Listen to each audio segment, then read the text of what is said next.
या हत्याकांडाच्या चौकशीतून समोर आलेली कहाणी अशी होती की शोभाने स्वतःच आपल्यासाठी दुर्दैवी आणि वेदनादायक भविष्य लिहिलं होतं.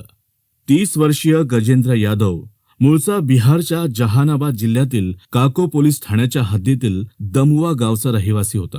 2 भावांपैकी गजेंद्र मोठा होता.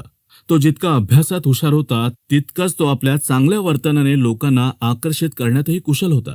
आपली वेगळी ओळख निर्माण करण्यासाठी त्याने घरापासून काही अंतरावर कुर्ता मोहल्ल्यात कोचिंग सेंटर सुरू केलं होतं. त्यावेळी त्याचं वय सुमारे 23 ते 24 वर्ष होतं. त्याचं कोचिंग सेंटर चांगलं चालू लागलं होतं. तो मुलांना गणित आणि विज्ञानाची शिकवणी देत असे. त्याच्या कोचिंग सेंटरमध्ये मोहल्ल्यातील अनेक मुलं आणि मुली शिकण्यासाठी येत असत. शोभाही त्या सेंटरमध्ये शिकायला येत असे. ही गोष्ट 2018 सालची आहे. याच काळात गजेंद्रला शोभाशी प्रेम झालं. गजेंद्रसारखा प्रियकर मिळाल्याने शोभा खूप आनंदी होती आणि त्याच्याशी लग्न करण्यास तयार झाली होती. एका दिवशी योग्य वेळ पाहून गजेंद्रने आपल्या वडिलांना शोभासोबतच्या नात्याबद्दल सांगितलं आणि लग्नाची इच्छा व्यक्त केली. वडिलांनी लग्नाला परवानगी दिली, पण एक अट घातली. लग्नानंतर पत्नीला घेऊन ह्या घरात राहायचं नाही. गजेंद्रने आपल्या प्रेमासाठी वडिलांची अट मान्य केली आणि शोभासोबत कोर्ट मॅरेज करून शहरात भाड्याच्या घरात राहू लागला. गजेंद्रच्या वडिलांनी रामशेष यादव यांनी असं करण्यामागे एक मोठं आणि विशेष कारण होतं. कारण जेव्हा गजेंद्र 13 वर्षांचा होता तेव्हा त्याचं अपहरण झालं होतं. एका मुलीच्या वडिलांनी हे अपहरण केलं होतं त्यांच्या मुलीशी लग्न लावण्यासाठी.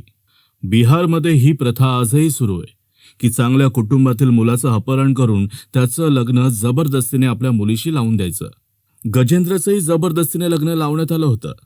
लग्न झाल्यानंतर मुलीच्या कुटुंबियांनी त्याला गजेंद्रच्या घरी पोहोचवलं. समाजाच्या रीतिरिवाजांना मानणाऱ्या रामशेष यांनी या लग्नाला मान्यता दिली आणि मुलीला सून म्हणून स्वीकारलं. मात्र या घटनेमुळे गजेंद्रच्या मनाला एक मोठा धक्का बसला होता. त्याने तिला पत्नी म्हणून मान्य केलं नव्हतं आणि त्यामुळे त्याचे वडील खूप नाराज होते त्याच्यावर. या कारणामुळे बाप लेकांमध्ये खूप वाद झाले. काही काळानंतर गजेंद्र आणि त्याच्या पत्नीचा घटस्फोट झाला. घटस्फोटानंतर ते दोघे वेगवेगळे झाले. गजेंद्रने आपला व्यवसाय आणि संपूर्ण जीवन दावावर लावलं होतं. गजेंद्रला वाटत होतं की त्याची खाजगी नोकरी आहे. जर दोघांपैकी कोणाला तरी सरकारी नोकरी मिळाली तर जीवन अगदी सोपं होऊन जाईल.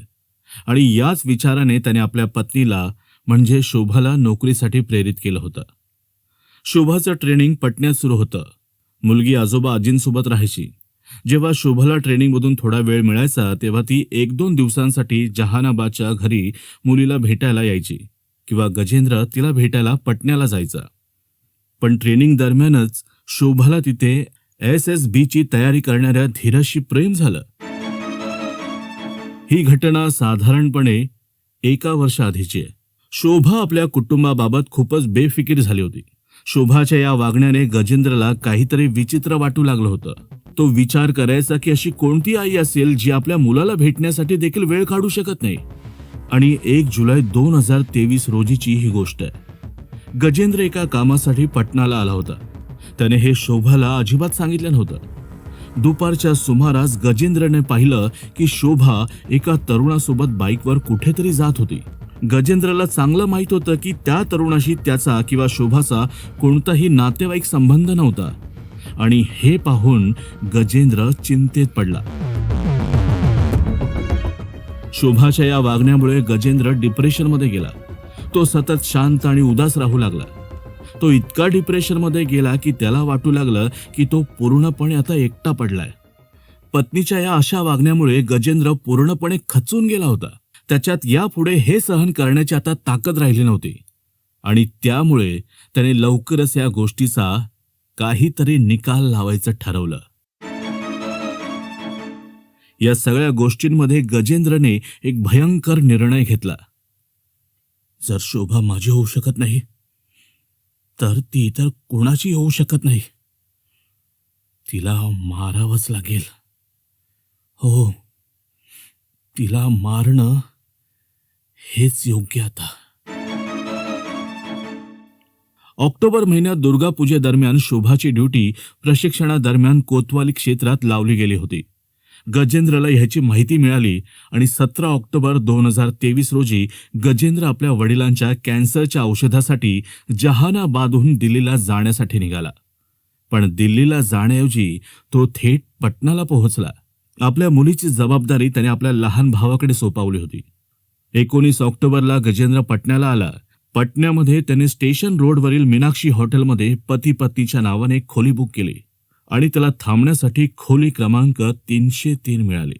त्याच्याकडे एक छोटीशी बॅग होती ज्यात एक जोडं कपडं ठेवलं होतं आणि त्या कपड्यांमध्ये लोडेड 2 देशी कट्टे त्याने लपवले होते.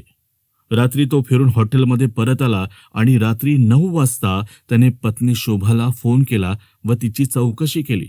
त्याने तिला सांगितलं की तो स्टेशन रोडवरील हॉटेलमध्ये थांबलाय आणि तिला थोड्या वेळासाठी हॉटेलमध्ये यायला सांगितलंय. पतीच्या अनेक आग्रहानंतर शोभाने सकाळी भेटण्याचं कबूल केलं. सकाळी 8 वाजता शोभा हॉटेलमध्ये पोहोचली आणि त्यावेळी गजेंद्र पूर्णपणे तयार होता. त्याने बॅगेतून 2 कट्टे काढून कमरेत खोचले होते. शोभा जशी खोलीत आली तेव्हा तिने कुंकू लावलं नसल्याचं गजेंद्रच्या लक्षात आलं आणि गजेंद्रचा पारा 7व्या आसमानावर पोहोचला होता. आणि यावरून दोघांमध्ये वाद सुरू झाला. गजेंद्र आपल्यासोबत कुंकूची डब्बी घेऊन आला होता.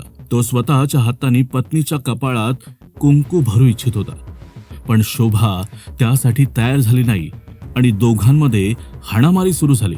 आणि याच दरम्यान गजेंद्रच्या हातातून कुंकूची डब्बी खाली जमिनीवर पडली आणि कुंकू सगळीकडे पसरला. हे पाहून गजेंद्र अक्षरशः वेडा झाला. त्याने कोणताही विचार न करता कमरेत खोचलेला कट्टा काढला आणि शोभाच्या छातीत गोळी मारली. गोळी लागल्याबरोबर शोभा खाली जमिनीवर कोसळली आणि तिचा मृत्यू झाला. यानंतर गजेंद्रने दोन्ही शस्त्रे पलंगावर ठेवली आणि पत्नीच्या शरीरावरील वर्दी उतरवून पलंगावर ठेवली. मग सकाळी 9:32 आपली बॅग घेऊन तो आरामात दिल्लीसाठी रवाना झाला. गजेंद्रची चौकशी केल्यानंतर पोलिसांनी त्याला तुरुंगात पाठवलं. ही कथा लिहिण्याच्या वेळी पोलीस गजेंद्र विरुद्ध आरोपपत्र तयार करून न्यायालयात सादर करण्याच्या तयारीत होते. ही कथा पोलीस सूत्रांवर आधारित आहे. ह्या आणि अशाच क्राईम स्टोरीज ऐकण्यासाठी ऐकत रहा कथाकार कमलाकर.